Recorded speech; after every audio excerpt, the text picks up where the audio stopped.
Everyone, welcome back again बेटा। तो आज हम डिस्कस करेंगे आपकी वर्कशीट नंबर 11। वर्कशीट नंबर 11 में हमने क्या पढ़ना, सांख्यिकी के बारे में पढ़ना है बेटा। सांख्यिकी में सबसे पहले पढ़ेंगे निम्न वर्ग सीमा क्या होती है और ऊपरी वर्ग सीमा क्या होती है। ध्यान से देखना बेटा, ये आपके वर्ग बना दिए गए हैं कि 40 से 45 के बीच में जितने स्टूडेंट्स आते हैं, जितने लोग आते हैं उनको लिखो। तो ये 40 क्या है, इसकी निम्न वर्ग सीमा, और ये 45 क्या है, आपकी ऊपरी वर्ग सीमा। जो छोटी है वो निम्न, जो बड़ी है वो आपकी क्या है, ऊपरी। ठीक है। प्रत्येक वर्ग का वर्ग चिन्ह अगर आपने निकालना है, ये वर्ग है, इसका वर्ग चिन्ह आपने निकालना, तो कैसे निकालोगे, दोनों को प्लस करके 2 से क्या कर दो, डिवाइड कर दो, 2 से भाग कर दो। दोनों को जोड़ा और 2 से भाग कर दिया, यानी कि निम्न वर्ग सीमा जमा ऊपरी वर्ग सीमा भाग में 2। वर्ग माप निकालना हो तो कैसे करूंगी, ऊपर वाले में से नीचे वाले को क्या कर दूं, घटा दो। 45 में से 40 गया 5। अब यहाँ पे देखो, वर्ग अंतराल 55 से 66 की निचली सीमा क्या होगी, तो कितनी होगी, निचली सीमा की बात की है उसने, तो निचली कितनी होगी, 55। वर्ग का वर्ग चिन्ह निकालना है तो क्या करूँ, दोनों को प्लस कर दूँ, 45 जमा 50 बटे 2। तो यहाँ से मेरे पास कितना आ गया, 95 बटे 2, यानी कि 42 ना 47.5। ठीक है। वर्ग माप निकालना है तो क्या करूँगी, बड़े में से छोटा घटा दूंगी। 45 में से 50 में से 45 को घटा दिया, कितना आ गया, 5। ठीक है। आगे देखो, माध्य क्या होता है। माध्य 2 तरीके से होता है, एक तो वर्गीकृत और एक अवर्गीकृत। अवर्गीकृत बारंबारता में आपने क्या करना है, आपने जो, जैसे आपको ये दिया हुआ 1 2 3 4, ये तो क्या करोगे, सबको प्लस करके जितने ये नंबर हैं 1 2 3 4, 4 से डिवाइड कर दोगे, तुम्हारा क्या हो जाएगा, बारंबारता। और अवर्गीकृत बारंबारता के लिए माध्य। और माध्य को किससे लिखते हैं बेटा, x बार से लिखते हैं। वर्गीकृत में क्या करोगे, मान लो 1 आपका आया 3 टाइम, 2 आपका आया 4 टाइम, 5 आपका आया 3 टाइम, तो इसका निकालना है तो क्या करूँगी, ये तो है आपकी xi, ये आपकी fi, इसको इससे मल्टीप्लाई 3, इसको इससे मल्टीप्लाई, इसको इससे मल्टीप्लाई। ठीक है। इन तीनों को प्लस करके, इन तीनों को प्लस करके, ठीक है, और इनको प्लस करके इससे क्या कर दूँगी, डिवाइड। ओके। माध्य क्या होगा, अगर आपके पास संख्या विषम है, यानी कि जो आपको डाटा दिया हुआ है 1 2 3 4 5 6 ऐसे, ये विषम है। कैसा विषम है, तो इनको काउंट करो और उसमें 1 जोड़ के उसको 2 से भाग कर दो। पहले तो उसको लिखोगे आरोही क्रम में, आरोही क्रम में लिखने की बात। ठीक है। तो 5 और 1 6, 6 बटे 2, यानी कि तीसरे नंबर पे जो टर्म है ना 1 2 3, तो वो आपका क्या होगा, माध्यक होगा। अगर विषम है, मान लो यहाँ पे 6 और होता, तो क्या करते, इन दोनों को, बीच वाले दोनों को प्लस करके 3 जमा 4 और उसको 2 से डिवाइड कर देते, तो कितना होता है, 7 बटे 2 आपका माध्यक है। ठीक है।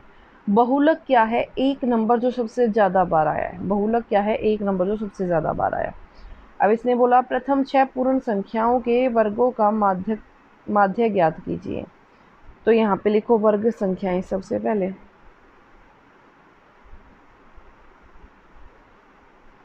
पहली 6 पूर्ण वर्ग संख्याएं देखो ध्यान से, 1 का वर्ग 1, 2 का वर्ग 4, 3 का वर्ग 9, 4 का वर्ग 16, 5 का वर्ग 25, फिर 6 का वर्ग 36।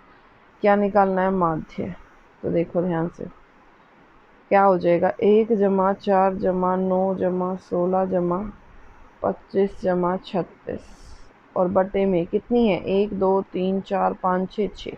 अब देखो 16 और 9 25, 25 और 25 50, 36 और 4 40, 50 और 40 90, 90 और 91, 91 बटे 6। यानी कि इसको इससे भाग करूँगी तो 91 को जब मैंने 6 से भाग किया, 6 एकम 6, 3 1, 6 पंजे 30, 1। ठीक है। 0.6 एकम 6, तो आंसर कितना आ गया, 15.1। इसको लिखते हैं x बार से। ठीक है। ये आपका क्या आ गया, माध्य। आगे देखो, इसने बोला आरोही क्रम में व्यवस्थित, ये ऑलरेडी आरोही क्रम में आपको दिए हुए, आपको चेंज करने की ज़रूरत नहीं है। परीक्षणों का माध्यक, माध्यक भी आपको दिया हुआ है, तो x की वैल्यू निकालो। तो बेटा आप पहले इनको काउंट करो कितने हैं, 1 2 3 4 5 6 7 8 9 10। 10 में से 4 मैंने यहाँ छोड़ दिए, 4 मैंने यहाँ छोड़ दिए, बीच वाले 2 बच गए ना, क्योंकि कैसी है सम संख्या। सम में आपको बीच वाले 2 नंबर ढूंढने हैं, तो इसलिए मैंने बीच वाले 2 नंबर ढूंढ लिए। ठीक है, इन दोनों को प्लस करके 2 से डिवाइड करूँगी तो यही आंसर आना चाहिए। तो देखो यहाँ से, तो क्या करूँगी, सबसे पहले प्रश्नानुसार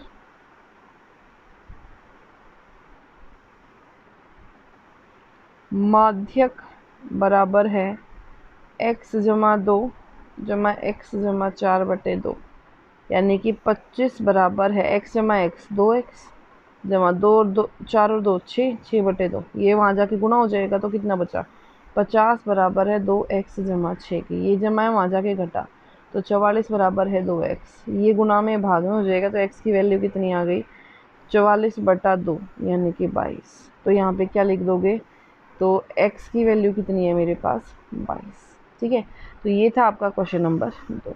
अब आते हैं अगले क्वेश्चन पे।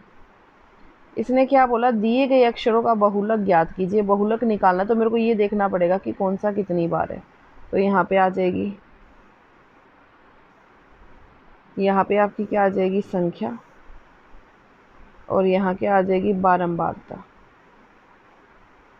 पहले ऐसे लिखोगे, h कितनी बार है, 1 बार, a कितनी बार है, 2 बार, p कितनी बार है, 2 बार, i कितनी बार है, 1 बार, n कितनी बार है, 1 बार, ये ऐसे लिखना है। ठीक है, उसके बाद e कितनी बार है, 1 बार, उसके बाद आगे लिख रही हूँ यहाँ पे s कितनी बार है, 4 बार, c कितनी बार है, 1 बार, l कितनी बार है, 1 बार। अब इनमें देखो कौन सा अक्षर सबसे ज़्यादा बार है, कौन सा अक्षर s सबसे ज़्यादा बार, 4 बार, तो यहाँ पे क्या आ जाएगा, बहुलक। बहुलक क्या हुआ, जो सबसे ज़्यादा बार आया, बहु यानी कि ज़्यादा, लक यानी कि आया कितने, कौन आया, s, तो आंसर आ जाएगा s। तो ये थी आपकी worksheet number 11। I hope it is clear to you, and if you like it then please do like, subscribe, share. Thank you so much.